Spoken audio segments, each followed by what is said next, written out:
Tercera parte. La Ciudad de México y el descrecimiento. El Distrito Federal en los años 90. Descrecimiento urbano o colapso. Por Miguel Valencia Mulkey. 21 de septiembre de 2025.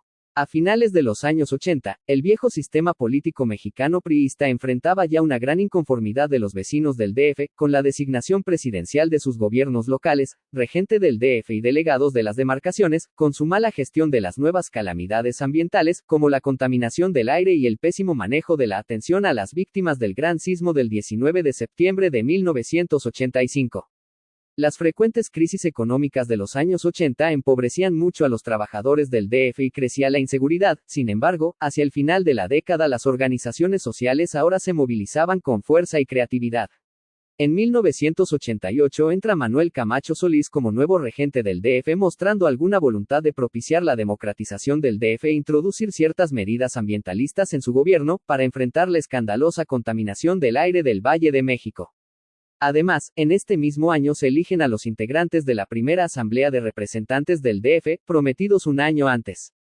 En pocos meses, Camacho introduce el Hoy No Circula, crea la Secretaría de Ecología de DF y designa a Ramón Ojeda Mestre como su titular.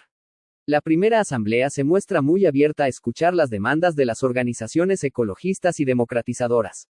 La carta de felicitación que me envía en 1989 el gran urbanista Mario Pani, por mi propuesta, Un sabio equilibrio en el transporte, publicada en el diario Excelsior, me da confianza para presentar ocasionalmente en los años 90 algunas propuestas ambientalistas, para reducir el uso del auto y el tiempo de transporte en esta ciudad, para modificar calles, avenidas y vías rápidas, con propuestas como el carril verde, el camellón verde en ejes viales, el transporte de baja velocidad, pocos pasajeros y ruta corta, y promover la despavimentación del territorio.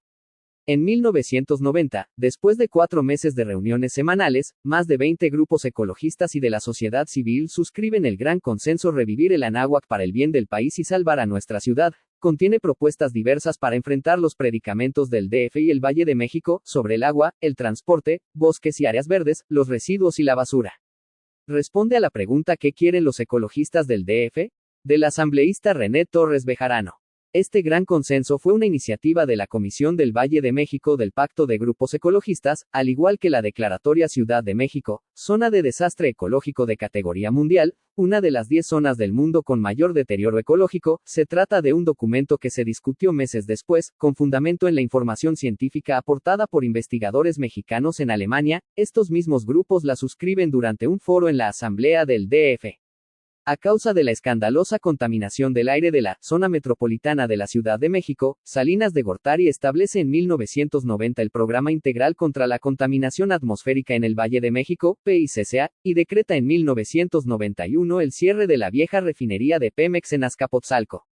En 1993 introduce la verificación obligatoria de autos en el Valle de México. En 1990, mi iniciativa de 1987, de recuperar el viejo tranvía de la calzada de Tlalpan a San Ángel, rechazada por Miguel de la Madrid, quien residía junto a esta ruta, tiene en Veracruz un resultado inesperado. Esta ciudad adopta nuestra propuesta, pero con un gran cambio: el tranvía turístico sobre el chasis de un camión, con ruedas de hule, que años después es adoptado por muchas ciudades del país. En 1991, con el propósito de presentar el caso del desastre ecológico del Valle de México, en la Cumbre de la Tierra, Río 92, algunos ecologistas fundamos el Foro Regional Ecologista del Valle de México, FORE, con el apoyo de grupos vecinales en resistencia de varias demarcaciones y municipios. Llevamos al Foro Social de la Cumbre de la Tierra, Río 92, la Declaratoria del Valle de México, consensuada en reuniones realizadas en algunas colonias o lugares de la Ciudad de México donde había luchas vecinales ambientalistas, contra acciones gubernamentales. En Río 92 entramos en contacto con luchas ecologistas de algunos países. Ecologistas españoles nos invitan a participar en el Encuentro Mundial de la Energía de Madrid 1992. En su salón de transporte, presentamos el caso del megaproyecto Tren Magnético Elevado entre Bellas Artes y Santa Mónica, Estado de México, después de que una ambientalista mexicana presentara su defensa. Los ecologistas españoles en la mesa nos dieron la razón, también, su apoyo en la movilización que habíamos iniciado contra su construcción. Además, nos entregaron información muy interesante sobre la reconversión del transporte. A lo largo de muchos años nos han proporcionado excelentes estudios y manuales sobre el transporte urbano y el uso de la bicicleta y la movilidad peatonal. Manuel Camacho anuncia en 1992 la intención de su gobierno de promover una gran reforma política para democratizar el DF y convoca foros para la discusión de estos asuntos. Convencidos de que la democratización de las ciudades, pueblos, ejidos, barrios y colonias es fundamental para la mitigación de los daños socioambientales de los servicios y de los desquiciamientos políticos, económicos y sociales provocados por los crecimientos excesivos en algunas actividades económicas, el FORE registra inmediatamente varias participaciones en los foros que se realizaron entre 1992 y 1993, en torno a esta democratización. El FORE presenta diversas propuestas para la democratización del DF, entre las cuales estaban, por supuesto, la elección del gobierno de la Ciudad de México y de sus delegados, o alcaldes, así como de sus diputados locales. Sin embargo, fuimos más allá, propusimos la creación de un nuevo estado de la Cuenca de México o Cuenca del Valle de México, integrado no solo por el territorio del antiguo DF, también por los municipios de los estados de México, Hidalgo y Tlaxcala que se encuentran en la Cuenca de México. En nuestra opinión, la cuenca es el territorio ideal para hacer una buena gestión del agua, el suelo y el aire, Declaratoria de Dublín 1992, el transporte, la salud y la educación. Además, en esos foros propusimos la reducción del territorio del DF a solo algunas manzanas de su centro histórico, incluyendo el Zócalo, para reducir la centralización gubernamental. El otorgamiento del título de ciudades a las demarcaciones o municipios de la Cuenca de México con poblaciones mayores a 100.000 habitantes, para fortalecer la relocalización, la descentralización y la autonomía comunitaria. La aprobación de las asambleas de los pueblos, ejidos, barrios y colonias de la Cuenca de México, de las propuestas que se tengan, para la constitución del nuevo Estado, Ciudad de México o Estado de la Cuenca de México, sus modificaciones y las principales decisiones de este nuevo Estado, en torno al agua, el transporte, la energía, los bosques, la vida silvestre, los suelos, los aires, la basura y los residuos, límites geográficos y sus denominaciones. La organización de plebiscitos, para aprobar o consultar los cambios democratizadores. Varios asambleístas del DF adoptan nuestra propuesta de organizar plebiscitos, convocan el primer plebiscito ciudadano en México, realizado en el DF el 21 de marzo de 1993, con el apoyo técnico de la Fundación Rosenbluth, un plebiscito histórico por su gran trascendencia, en la elección de gobernantes, legisladores y la conversión del DF en un estado de la Federación. Hacia 1992, el FORE acuerda participar en las reuniones de la Red Mexicana de Acción contra el Libre Comercio, RMALC, las negociaciones del Tratado de Libre Comercio de América del Norte, TLCAN, realizadas por un gobierno nacido del fraude electoral, Salinas de Gortari, con una agenda neoliberal, no podrían sino conducir a un sometimiento del país a las peores condiciones económicas. Además, el exceso de transporte que requiere el libre comercio tiene efectos devastadores sobre el equilibrio del clima y el medio ambiente. Por otra parte, acepto la invitación que me hacen vecinos de mi manzana de contender como jefe de manzana, en una elección de la colonia Ampliación Nápoles en la que participan destacados priistas como Sebastián Lerdo de Tejada y Alejandro Ordorica.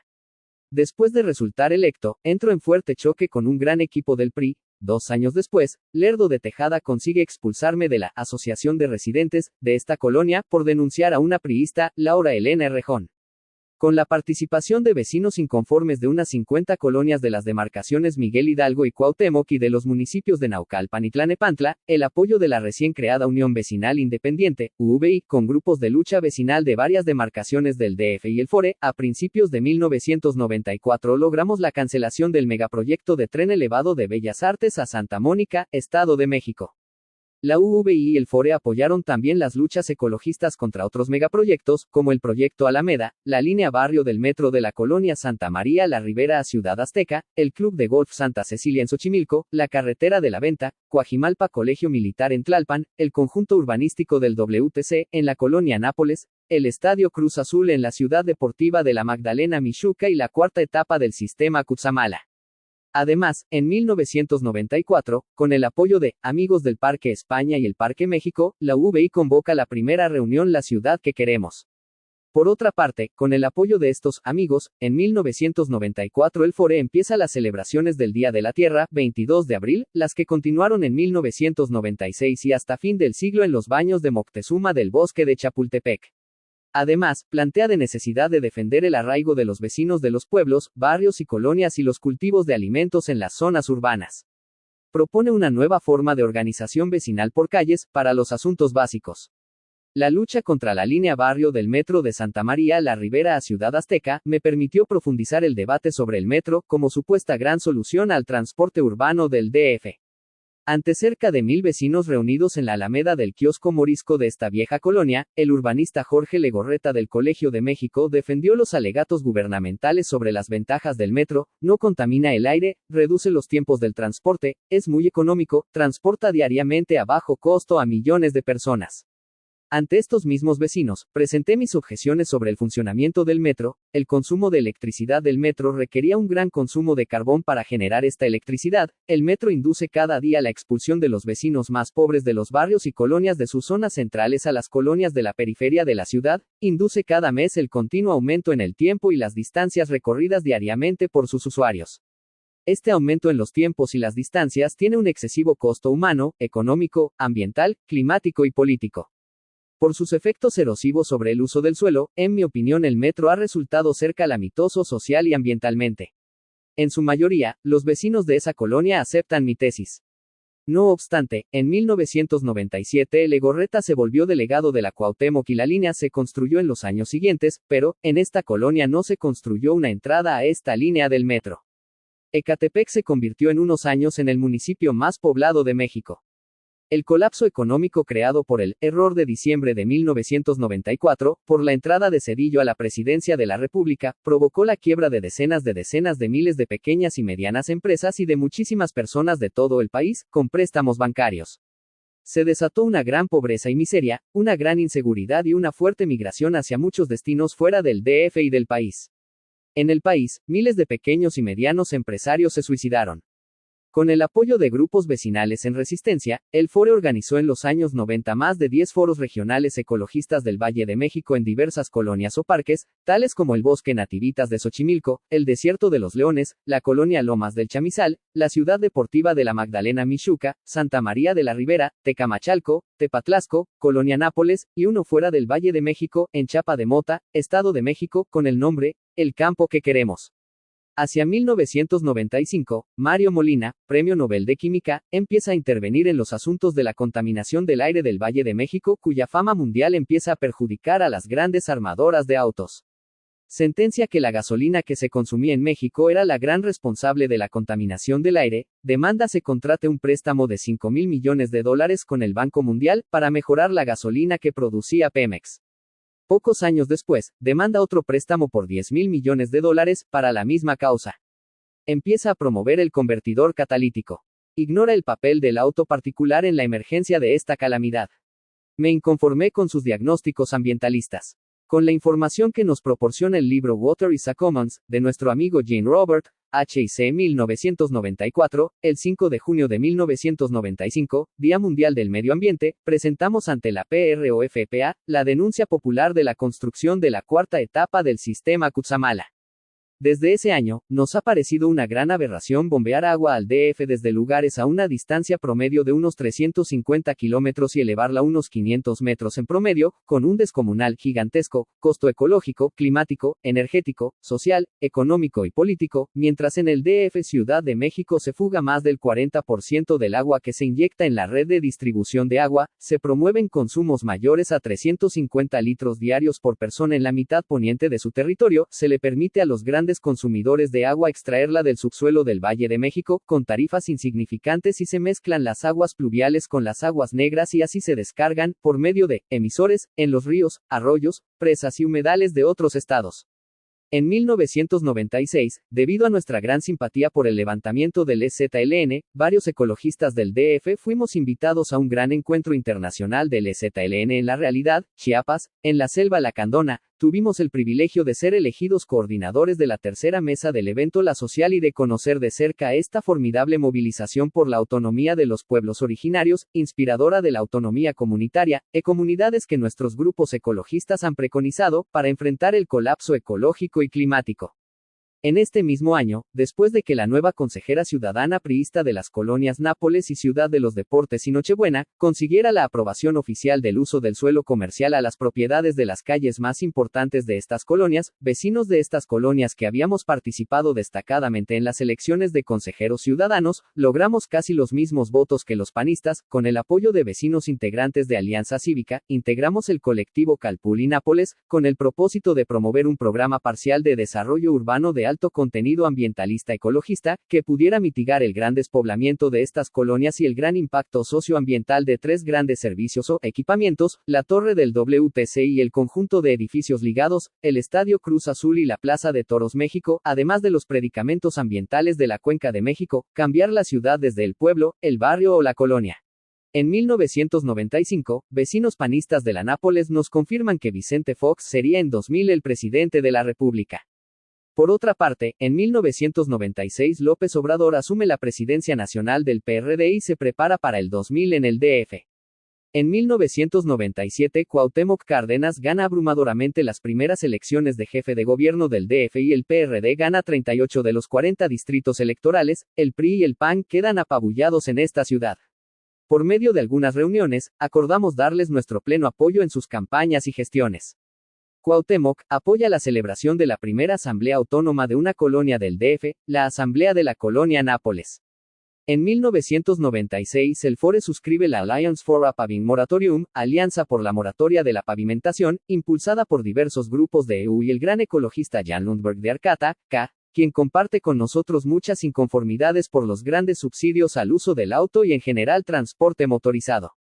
En 1998 nos unimos a la World Car Free Network, red mundial por las ciudades libres de autos.